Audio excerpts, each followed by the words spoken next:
बिस्मिल्लाहिर्रहमानिर्रहीम। अस्सलाम वालेकुम नाज़रीन, आप यूट्यूब चैनल देख रहे हैं। मैं इमरान खान हूँ।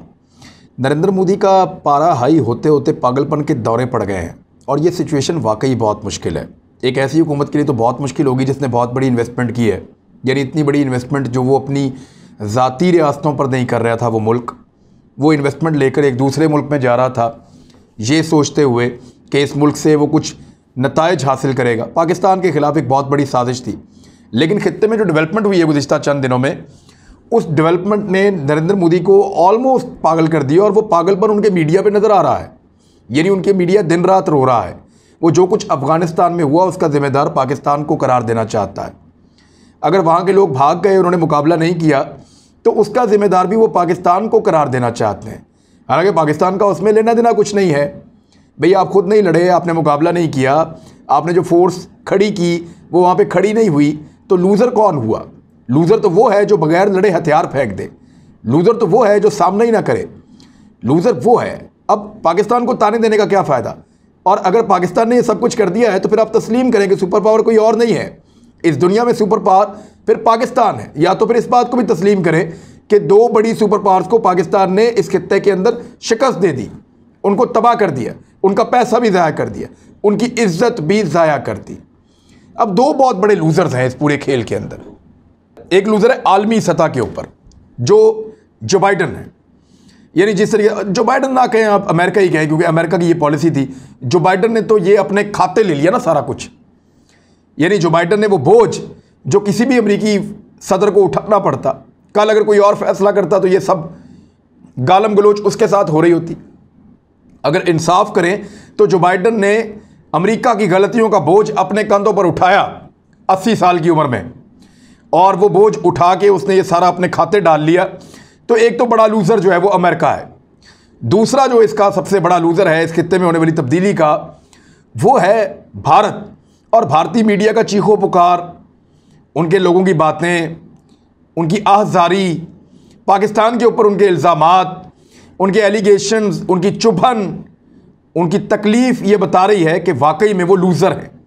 अब यही दो लोग हैं जो वज़ीर-ए-आज़म पाकिस्तान इमरान खान से रब्ता नहीं करते। यही वो दो लोग हैं जो सुलह की बात नहीं करते। यही वो दो लोग हैं जिनके ताने इमरान खान को दिए जाते हैं कि ना नरेंद्र मोदी इमरान खान से बात करता है।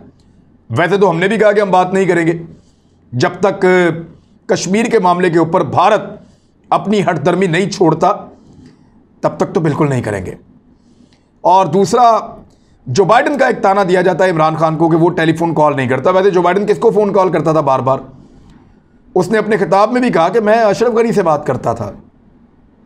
क्या हालत हुई उसकी? तो ये कोई सनद नहीं है कि जिससे जो बाइडन बात करेगा उसकी बहुत बड़ी बात बन जाएगी या उसकी गुड्डी चढ़ जाएगी। तो इंडिया की और अमेरिका की तकलीफ़ समझ आती है, और इस तकलीफ़ में पाकिस्तान की तरफ उनका शिकवा वो भी समझ आता है, क्योंकि उनकी बहुत बड़ी इन्वेस्टमेंट डूबी है। लगभग $100 अरब तो उन्होंने लगा दिए थे एक फ़ौज बनाने पे, वो भी डूब गए। फिर इंडिया ने $3 अरब, बहुत अमीर मुल्क नहीं है इंडिया, बहुत पैसे नहीं उनके पास, यानी 400 प्रोजेक्ट इंडिया चला रहा था अफ़गानिस्तान में, उन पे काम कर रहा था। इतनी इन्वेस्टमेंट अपनी एक रियासत में करते तो बहुत कुछ बना लेते। तो $3 अरब वो लेकर गए अफ़गानिस्तान में, वहाँ जाके लगा दिया पैसा, ज़ाया कर दिया, मिला भी कुछ नहीं। और दोस्तों की जो साथी थे उनकी हुकूमत भी गई, और अब उनके पल्ले भी कुछ नहीं है, और अगली हुकूमत के साथ कोई बात बनती हुई नज़र भी नहीं आ रही। तो इसीलिए एक तज़ब्ज़ुब है, एक परेशानी है इंडिया के अल्फाज में। और वो कैसे झलक रही है, ज़रा आप 14 अगस्त पे जो एक पैगाम है नरेंद्र मोदी का, उस पैगाम को आप सुने। लेकिन उससे पहले, इंडिया की रियासत है उत्तर प्रदेश, उसका एक शहर है अलीगढ़। ये बड़ा मशहूर शहर है, अलीगढ़ यूनिवर्सिटी भी आपने नाम सुना होगा, और ये बहुत तारीख़ी नौइयत का शहर है। दुनिया भर में लोग इसको जानते हैं, और यहाँ के तालीमी इदारों से बड़े बड़े शानदार लोग निकले हैं। तो जो अलीगढ़ है उसका नाम तब्दील करके उत्तर प्रदेश का ये शहर है हरिगढ़ जो रखने की एक पंचायत ने मंजूरी दी है। उनकी जो ज़िला पंचायत है उसने मंजूरी दी है कि इस शहर का नाम अलीगढ़ से तब्दील करके हरिगढ़ रख दिया जाए। अब इंडियन न्यूज़ चैनल है NDTV, उसके मुताबिक लोकल बॉडी के सरबराह ने बताया कि ये तजवीज़ पीर को मंजूर की गई है और मंगल को हुकूमत को भेज दी गई है। अगर यूपी हुकूमत, जो वहाँ पे हुकूमत है यूपी की, और वो आपको पता है यूपी हुकूमत किसकी है, वहाँ तो योगी साहब बैठे हुए हैं, तो उन्होंने अगर अलीगढ़ का नाम तब्दील करने के इस इक़दाम की मंजूरी दे दी तो ये भारतीय जनता पार्टी बीजेपी के ज़ेर इक़्तिदार इस रियासत में नाम बदले जाने वाली जगहों की तवील फहरस्त में एक नया इजाफा हो जाएगा। इससे पहले भी ये बहुत ज़्यादा नाम बदलते रहे हैं। जनवरी 2019 में कुंभ के मेले से चंद माह कबल इलाहाबाद का नाम जो है वो तब्दील कर दिया गया था। इलाहाबाद जो है वो पूरी दुनिया में अहले ज़ुबान की एक मकबूल जगह है। उसका नाम बदलकर प्रयागराज रख दिया गया था। अलीगढ़ ज़िला पंचायत के सरबराह विजय सिंह ने न्यूज़ एजेंसी ANI को बताया कि कल पीर को हमने ज़िला पंचायत बोर्ड की मीटिंग में कुछ तजावीज़ मंजूर की। पहली तजवीज़ अलीगढ़ का नाम तब्दील करके हरिगढ़ रखने की तजवीज़ थी। इसे मुतफ़िक़ा तौर पर मंजूर किया गया, वज़ीर आला को भिजवा दिया है, मंजूरी आने पर नाम तब्दील हो जाएगा।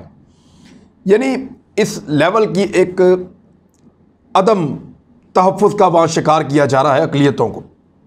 मुसलमान एक अक़लियत है, उनका नाम तक बर्दाश्त नहीं है। जो तारीख़ी मकामात हैं उनके नाम तक जो हैं वो बर्दाश्त नहीं है।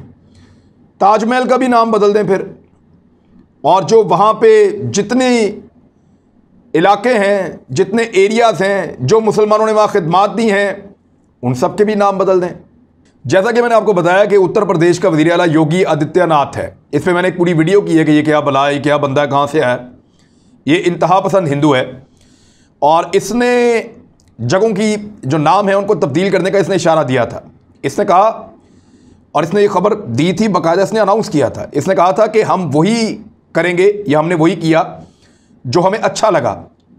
हमने मुग़ल सराय का नाम पंडित दीन दयाल उपाध्याय नगर ये रख दिया है, और इलाहाबाद का नाम प्रयागराज रख दिया है, और फैज़ाबाद का नाम अयोध्या रख दिया है।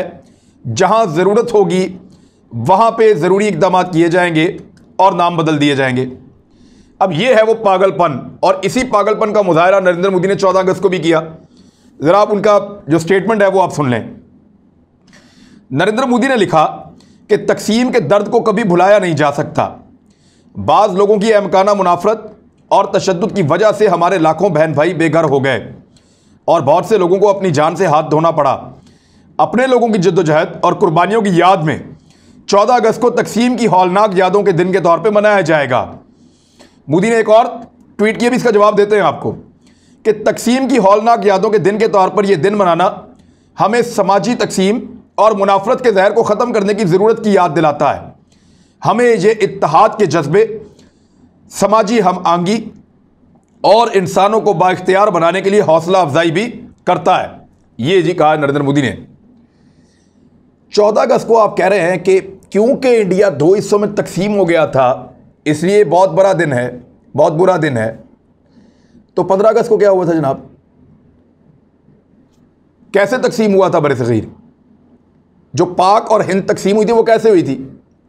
एक मुल्क बन गया पाकिस्तान, एक मुल्क बन गया इंडिया, 2 मुल्क बन गए। आप भी आज़ाद हो गए, हम भी आज़ाद हो गए।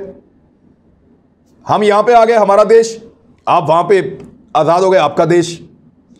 अब हमारे देश की आज़ादी का वक्त थोड़ा सा अर्ली है, थोड़ा सा जल्दी हम आज़ाद हो गए। तो हमारी 14 अगस्त को आप कहें कि तकसीम का वक्त था, बड़ा दर्दनाक, तकलीफ दे, और ठीक 1 घंटे के बाद जब 15 अगस्त आ जाए तो आप जश्न मनाना शुरू कर दें कि ये आज़ादी का दिन है। ये कैसे हो सकता है? यानी ये दोगली पॉलिसी और पागलपन है। दुनिया के किसी आदमी को बिठा के आप पूछें कि 2 मुल्क एक साथ आज़ाद हुए हैं, दोनों अपनी अपनी आज़ादी का जश्न मनाते हैं, लेकिन उनमें से एक कहता है कि जिस वक्त ये आज़ाद हो रहा था उस वक्त डिवाइड हो रही थी, और जिस वक्त मैं आज़ाद हो रहा था उस वक्त आज़ादी हो रही थी। फिर अपने यौम आज़ादी पे भी फिर रो ना कि ये भी तकसीम का दिन था।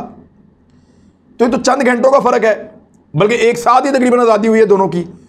अब ये तारीख के अंदर मुझे ज़्यादा जाना पड़ेगा, उसको छोड़ें आप। लेकिन नरेंद्र मोदी को बताते हैं कि तकलीफ़ और दुख क्या होता है जब कोई अपनों को मारता है। डॉन अखबार ने बड़ा तगड़ा जवाब दिया है नरेंद्र मोदी को। मैं वहीं से उसको लेकर मैं आपको जवाब दे रहा हूं कि ये बात वो शख्स कर रहा है जो 2002 में गुजरात का वजीर आला था तो उसकी सरपरस्ती में 2000 से ज़ायद मुसलमानों का कत्लेआम किया गया था। यह नरेंद्र मोदी को जवाब है। यहां यह बात भी काबिल नोट है, जब मोदी भारत के वजीर आज़म बने पूरे हिंदुस्तान में खौफ की फिजा तब से लेकर अब तक कायम है। अकलियती बरादरी खासतौर पर मुसलमान आरएसएस और मोदी के रवैये से खौफजदा हैं। सैकड़ों मुसलमानों को गाय ज़िबा करने पर शहीद कर दिया गया है। भारतीय मकबूजा कश्मीर में सूरत हाल रोज़ बरोज़ बदतरीन होती चली जा रही है। मकबूजा कश्मीर का बता रहे हैं। मोदी का बयान ऐसे वक्त में गैर ज़रूरी इश्तियाल अंगेज़ी के मुतरादिफ है जब अफगानिस्तान में हंगामा आराई के पेश नज़र इलाकाई सूरत हाल इंतहाई उतार चढ़ाव का शिकार है। अब मैं आपको एक फैक्ट देता हूं, आप उसको जाकर कहीं से भी वेरीफाई कर लें। अफगानिस्तान में जिस पे बहुत ज़्यादा उंगली और तकिया हम कर रहे हैं कि वहाँ पे सूरत हाल बहुत ख़राब है, वहाँ मुहर्रमुल हराम के जुलूसों पर कहीं पे कोई पाबंदी नहीं है। मातमी जुलूसों पर कहीं पर कोई पाबंदी नहीं है। हमारे जो अहले तशी भाई हैं वो वहाँ जो मजहबी मामलात हैं उनको बड़ी आज़ादी के साथ कर रहे हैं, लेकिन कश्मीर में पाबंदी है। मकबूजा कश्मीर में वही पाबंदी है जिसको वाकई पाबंदी कहते हैं। इंसानी हकूक़ की खिलाफ वर्जी मकबूजा कश्मीर में हो रही है और इसके ऊपर वो जिन बंदरों के हाथ में माचिस होती है ना, खूनी लिबरल्स, इस पर कोई बात नहीं करेगा। एक छोटा सा इंसिडेंट हो गया ना अफगानिस्तान में शिया सुन्नी को लेकर, आग लगा देंगे पूरी दुनिया में। ये नहीं बताएंगे कि आज कश्मीर में कितने लोग जख्मी हुए हैं, ये नहीं बताएंगे कि वहां पे आज कितने लोग जो हैं उनको रोका गया है, कैसा ज़बरदस्त कर्फ्यू लगाया गया है, लोगों को हक नहीं दिया गया कि वो अपनी मजहबी जो मामलात हैं उनको आज़ादी के साथ अदा कर सकें। इस पे बात नहीं करेंगे, इस पे उनको पता नहीं तकलीफ होती है बात करते हो, लेकिन मैं तो बात करूंगा, मेरी ड्यूटी है, मैं कर रहा हूं कि आज यहां पाबंदी है और जहां सारी दुनिया की नजरें वहां पाबंदी नहीं है। तो जरा क्लियर कर दें इन चीज़ों को। और नरेंद्र मोदी का पागलपन जो है वो आपके सामने काफ़ी खुल के आ गया है। एक चीज़ और है, वो जो लोग ताने दे रहे थे इमरान खान को कोई रब्ता नहीं करता, नरेंद्र मोदी और वैसे अगर जो बाइडन ना ही रब्ता करें तो बहुत अच्छा है, क्योंकि अमेरिका ने अब कोशिश करनी है पाकिस्तान पर पाबंदियां लगाने की, और ये होगा अगर आप फैटफ के 35 पॉइंट पूरे करके दुनिया में दूसरे नंबर की कारकर्दगी दिखा के, यानी बरतानिया और इटली के बाद पाकिस्तान दुनिया में दूसरा मुल्क है जिसने शानदार कारकर्दगी की है।